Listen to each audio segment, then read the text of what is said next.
Hey, Mark Hewitson here with Maryland Real Estate Professionals and RE/MAX Realty Plus. It's time for our Funday Monday drawing for the month of February. As a reminder, this month's question was, what was the first item that was sold on eBay? And the choices were A, a broken laser pointer, B, a Tickle Me Elmo doll, C, a Beanie Baby, and D, a 45 RPM record. And of course, the right answer was A, a broken laser pointer. Thanks to everybody that gave me the correct answer. I've got your name in the box. I'm going to reach in and draw out a name. And this month's winner is Jonathan Edelson. Jonathan, thanks for playing.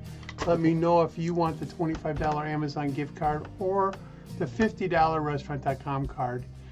Again, spring's upon us already. Even though it's only February, it's a very aggressive, busy market. If you know of anybody looking to buy or sell real estate this summer or this spring, please keep me in mind. Mark at Maryland Real Estate Professionals.